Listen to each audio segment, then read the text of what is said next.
Okay. How many minutes was that? 22 minutes. You see? You squeezed us. No. You. See, he's so sophisticated. He's so cool. He squeezed it out you. You don't even know you're doing it. You don't know. You think you're speaking 5 minutes. Next thing you know, it's 22 minutes. Because of you.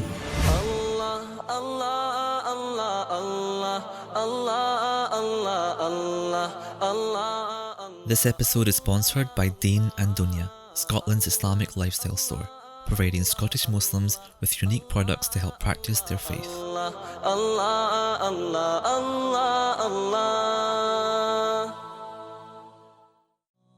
This episode is in collaboration with the Scottish Annual Conference. Scottish Annual Conference serves the community through educational Islamic conferences in order to enrich the learning environment of the Scottish community and supports reputable charities for their aid projects. Their journey began back in 2017 with the first conference in Glasgow Central Mosque. Later, with the hard work of their dedicated team and the support from the local community, they formally launched as Scottish Annual Conference in 2018. Assalamu alaikum wa rahmatullah. It's your brother Usman here once again from the Deenspiration podcast show. And welcome to a very, very special segment today. Something that I've been looking forward to for many years, and Allah answered my du'as. And that is that we are here with not only someone who I listen to, but your favorite speaker has been listening to for many decades, mashallah. And that is the wonderful Imam Siraj Wahhaj. Assalamu alaikum wa Alaikum. How you doing? I'm doing very good. How are you? Too good. Too good. Thankful to Allah subhanahu wa ta'ala. We are blessed. We're blessed to be Muslim. SubhanAllah. Blessed to be alive. Good health. What more can we ask for? SubhanAllah. I thought you were going to say you're extra good because the people in Scotland have been treating you so well. They've treated me so well. Unbelievable. I love it. If I didn't have a home to go back to, I'd probably stay here. Really? Yeah. Bring a for jacket. a little Bring while. a jacket. Yeah. Because the weather gets a bit crazy here. But not worse than in New York, no? It depends. I think New York winters are pretty harsh, right? Yeah, of course. Here, we do get crazy 4 seasons in one day. No way. 9 a.m. it's sunny. 11 a.m. it's raining. Rainbow by 1, and then snow by 6. No way. Some days. Somebody told me that. Yeah. Actually, this is Wallahi, true. It's true. Occasionally. Occasionally, not regular occurrence. Yeah. So Imam, I have only one question for you. And it's a question that I think many people are really hoping to get an answer for, right? And your advice on. Being an Imam who's been around for a while and has seen many generations growing up, okay? We get a lot of emails to our Deenspiration email accounts from young Muslims who are struggling with many different things, whether it's struggling with doubts with their Iman, whether it's addiction to certain substances or practices, whether it's struggles at school, anywhere, but most importantly, it's impacting their deen, right? So my question is that with regards to guiding our spiritual compass back to Allah, I have one question, which is that if you were, I don't want to say if you were young again, mashallah, you're still young. If you were to grow up again as a young Muslim teenager, mid-20s, in today's society, what would you advise yourself to make it through today's times and stay firm and hold your own? I would do the same thing I did when I came to Islam as a teenager. Most of the Muslims, parents are Muslims. But there was nobody in my family Muslim. I was a freshman at New York University, right? So we didn't have the same devices that we have now, the iPads and the iPhones and things like that. But still, it was a challenge. Have you heard of Martin Luther King Jr.? Of course. He said every man is either a hammer or an anvil. And what that meant, either you will shape the society or be shaped by the society. So these youngsters have to understand, okay, I'm a Muslim. Thousands of years ago, Allah subhanahu wa ta'ala recorded a statement that Ibrahim alayhi salatu wasalam made to his wife Sarah. Nobody around. And Ibrahim said to Sarah, Ya Sarah, Laysa ala walji ardi mu'min ghayru wa ghayruki. There is not one believer on the face of the earth other than you and me. That's the challenge. So to me, is what I talked about today. You got to go back to basics. You got to go back to Allah. The people have forgotten Allah. If you look at the ummah of the Prophet ﷺ, filled with youth, right? I'm not going to say, oh, you know what, that's the Prophet, those are the companions, you know. Yes, of course, he's the Prophet. They are the companions. But I'm not going to excuse us for not trying to deal with the foundation of our faith, right? So if you are not being fed, you know, the most doctors say the problems with most people is diet and exercise. Is diet and exercise. There's a brother in my community, he takes 27 different pills a day. Allahu Akbar. 27 different pills a day. Why? Why are you taking so many pills? These pills are dealing with symptoms, but there's no cure. It's just dealing with symptoms. For instance, when you see someone with high blood pressure isn't the problem. It's a symptom of the problem. Sure. Low blood pressure, fever, chills, stomachache, headache. All of these it's real, but it's not the problem. So for instance, a person has a headache and they take an aspirin. What an aspirin does, an aspirin goes to the area of the pain and it deadens the nerve. So you can't feel the pain. But it's still there. It's still there. The sickness is there. So we camouflage it, right? And most of the medicines and medications that we take, camouflage is the real problem. Diet and exercise. What's the diet? What are you reading? What are you studying, right? A lot, you know, we always talk about the Prophet's Sunnah, Muhammad's Sunnah. Yeah, but Allah also have a Sunnah. لَن تَجِدَ لِسُنَّةِ اللَّهِ تَبْدِيلًا. You never find a change in Allah's Sunnah. So there's a way how to do it. We spending so much time dealing with symptoms, right, and not dealing with the problem. Let me give you an example. Years ago, I did a program for a community somewhere in America, Muslim community. And when it was over, 3 young sisters came to me, and they weren't wearing hijab. They said, Imam Siraj, we want you to show us in the Quran why we should wear hijab. We don't want to see hadith. We want to see Quran. Show us why I could have gone to the verse from the Quran, but instead of doing that, I asked them a question. I said, sisters, do you pray? They said, no, we don't really pray.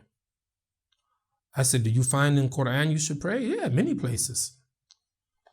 If you find in Quran many places you should pray and you don't pray, what make you think if I show you one place in Quran that you should wear hijab and you're going to start wearing it? You see, so what I tried to reveal to them, hijab isn't the problem. When I see a Muslim sister not wearing hijab, I don't worry about that. I don't talk about, you got to put on hijab. Where's your hijab? Put your hijab on, right? That isn't their problem. Their problem is their relationship with Allah. You see, when they learn Allah, learn to fear Him, learn to love Him, they do whatever Allah say. When we put on, you know what's funny, when I first became Muslim, right? I didn't start wearing a kufi right away. Now, understand what I'm saying. You don't have to wear kufi. I know that. I don't have to wear a kufi, right? But I saw Muslims wearing kufi, right? Yeah. And I said, that's cool, right? So I want to do that. So you know what I first wore? What's it called? Like a ski cap. Okay. Right? Ski cap, my hair's covered, you know what I'm saying? And you know, but it's not a kufi. Then after a while, I got used to it. I like this. 1993, I was the first Muslim in the history of this country to open up a session of Congress. You know, Congress in our country is not begin except with a Jewish rabbi, a Christian minister. So for the first time in history, a Muslim opened up a session of Congress, and that was me, right? How I went there, the same way I go now. SubhanAllah. had my kufi, had everything. I'm not changing up. This is who I am. Yeah. This is my identity. Yeah. This is who I am. And somebody asked me, say, Imam Siraj, aren't you proud that you're the first Muslim? Aren't you honored? I said, be honest with you, they're honored to have me. And I wasn't saying that like to be smart. One of the congressmen said, we're honored to have Imam Siraj Wahhaj. Because it's like, you know, the youth, I would call them to be nonconformist. Nonconformist is like, when I was a Muslim, the young people my age weren't that many Muslims. I was a nonconformist. See, I ain't following the crowd. Yeah. See, the crowd they follow today, wound up in drugs, wound up in jail, in gangs. So we got to find a way to bring them back to the masjid, have some dialogue with them, but have the right dialogue. Not thou shalt not do, thou shalt not do. Yeah. Right? We have in our community a youth director. And one of the best things we ever done. And many masjids, you know, the youth is a footnote. No wonder they go. Yeah. Because we don't really deal with them. Right? So part of it, I'm not saying that you keep the iman strong by gimmicks. So basketball, baseball, football, soccer, all of that, we do it. But that's not going to bring the imam back. It will keep them close to the masjid and then let the imam do their job. But I'm confident, you know, we can make a difference. Let me tell you something, an observation that I made. Sure. Bernie Sanders, he's running for president of the United States of America. In October last year, he had a heart attack. And he was, you know, he went to the doctor, whatever, he had some surgery. And he said, I should have paid more attention to my symptoms. You see, symptoms is a blessing from Allah. Pain is a blessing because it's alerting you. Check it out, there's something wrong. Yeah. Heart, you know, headache, something wrong. High blood pressure, something's wrong. Chills, fever, something's wrong. You better check out, see what the problem is. Yeah. So there's a fireman, he's sitting in the firehouse. And there's a fire, someone presses the alarm. And the alarm goes to the firehouse. And so the fireman, he hears the alarm, and he takes a knife and he cuts the alarm. I solved the problem. You haven't solved the problem. Because the alarm isn't the problem. The alarm is telling you there is a problem. Go solve the problem. Our youth, you see, they're showing us the symptoms, a lot of symptoms. But what's the problem? You got to have the right diagnosis. And the diagnosis is, okay, something of the iman is missing. There are three communities I look at. Number one is the Prophet his ummah. Khar ummati qarni, thumma ladina yulunhum, thumma ladina. The best of my ummah and my generation.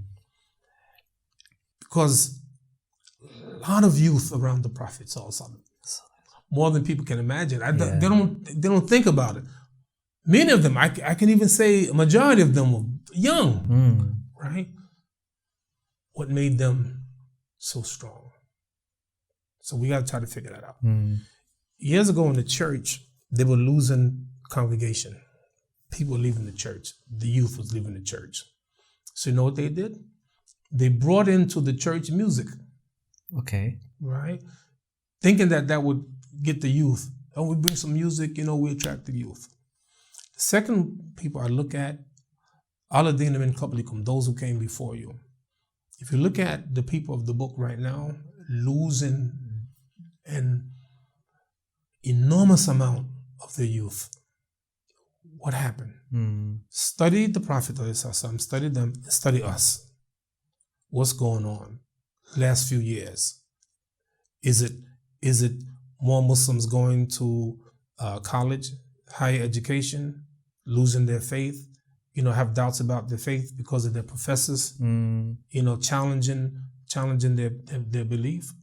But Allah, you know, the Prophet, he reminded us, you will follow those who came before you, step by step and inch by inch, so that if they crawl in the hole of the lizard, which is absurd, you crawl right behind them.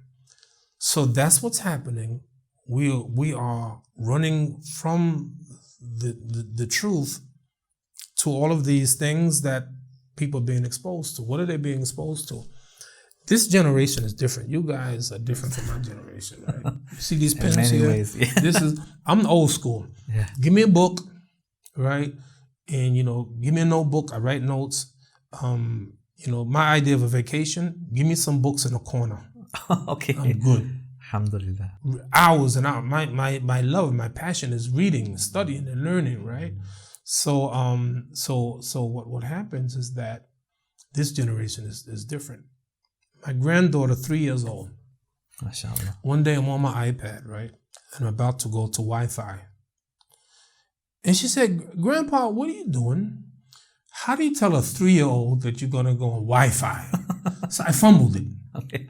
And I'm trying to think of what to say. She said, Grandpa, you mean you trying to go on Wi-Fi? So she knew, right? She knew. Yeah. They know. They know. I went on a plane one day. I was the last one on the plane. It was a large plane. My seat was all in the back. And I'm telling you, maybe 300 people, maybe more. As I'm walking down the aisle, looking on both sides, everybody had a device. Everybody. Now, device to me is like money. Money is neither good nor bad. It's what you do with it. Yeah, sure. Right? You can take money and build masjids and churches and synagogues, libraries, hospitals, or you can use it to buy drugs, right?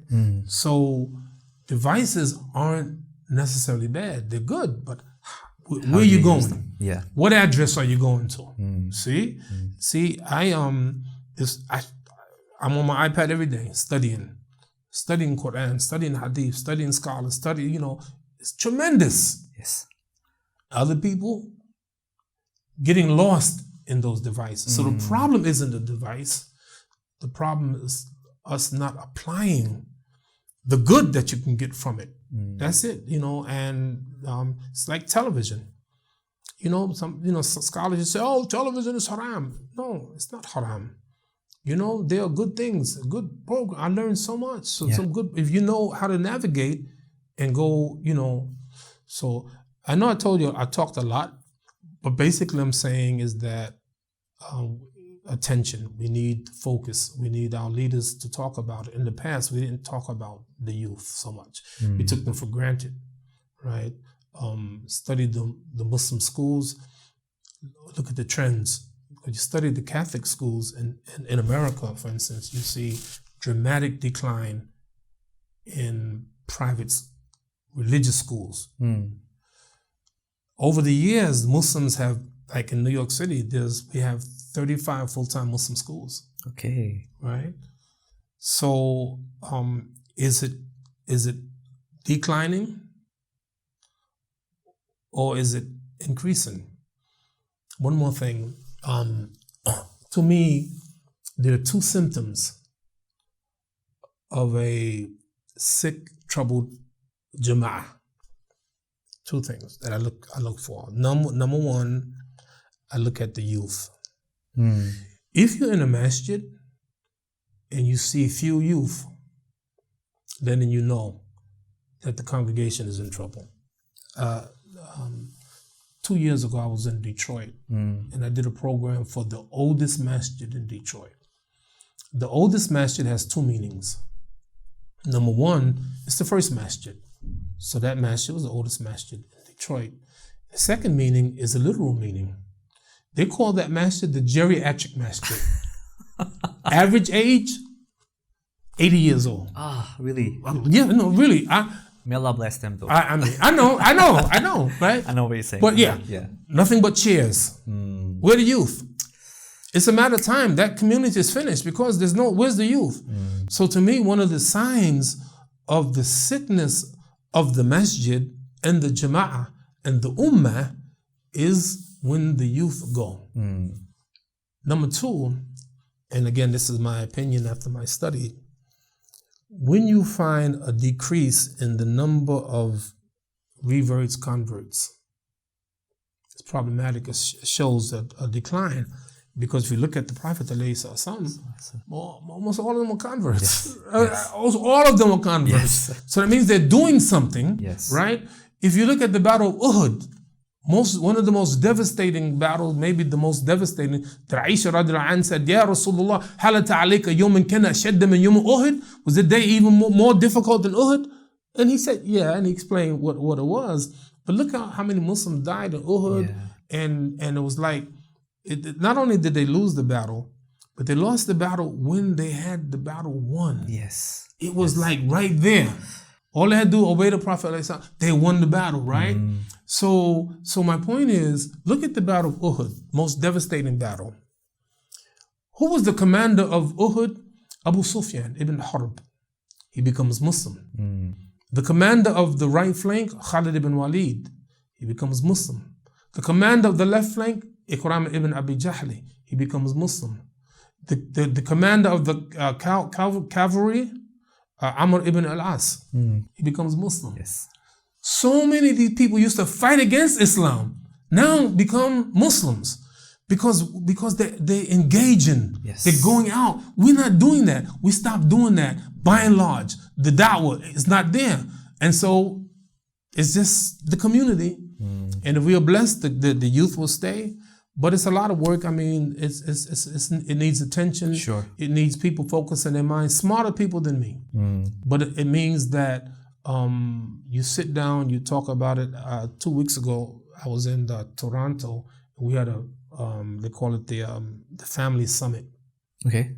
And we stayed there for like 4 days in dealing with the issue, especially of the youth. Okay. It's things like that, right? What's the plan, right? So it's not like a 5-minute talk of a well-known speaker, but its ideas is getting together. Not so planning much the future. Yeah. So not so much talking to a large audience necessarily. That's it too, but get the thinkers together. Change makers. Yeah. And get in the room, lock the room, say, we're not leaving, man, until we come up with something. No, I'm serious. We ain't leaving, man, until we figure it out. That's it. And then you sit with the youth. I like talking to the youth. I do. You can't not talk to them. We have in our community every month what they call it, real talk. Okay. Just for the youth. So they come out, we engage them. We bring some, people they can relate to. Sure. And talk to them. And then, so that's part of it. Engaging the youth is part of it. You gotta talk to them. You gotta say, yo, man, what's up? What's up? Talk to me. Yeah. Imam, thank you so much. I mean, the wisdom that you have to share with us is very, very, it's universal. This happens everywhere. Yeah. But I hope that those watching can take those points on board, inshallah. I mean, Allah make it easy for us going forward. But thank you so much for joining us. Absolute pleasure. It was a pleasure, and I can't wait to see you again, inshallah. Until then, assalamu alaikum wa rahmatullahi wa barakatuh. Thank you. Everyone, to see more like this, please to go ahead and click the subscribe button on our YouTube channel. Until next time, I've been Usman. Assalamu alaikum wa rahmatullah. Assalamu alaikum, brothers and sisters. This is your brother, Imam Siraj Wahhaj from New York City. I'm here in Glasgow attending this wonderful Scotland conference. You cannot imagine how great this conference has been. Please support it. You will never regret coming. These brothers and sisters have done a tremendous job. Great speakers with a lot of good information, useful information that's going to help you and your family. So please support it wherever you are. Every year, come to this Scottish conference. May Allah bless them, bless you, bless your families. Assalamu alaikum. Okay. How many minutes was that? 22 minutes. You see? You squeezed us. No. You. See, he's so sophisticated. He's so cool. He squeezed it out you. You don't even know you're doing it. You don't know. You think you're speaking 5 minutes. Next thing you know, it's 22 minutes. Because of you.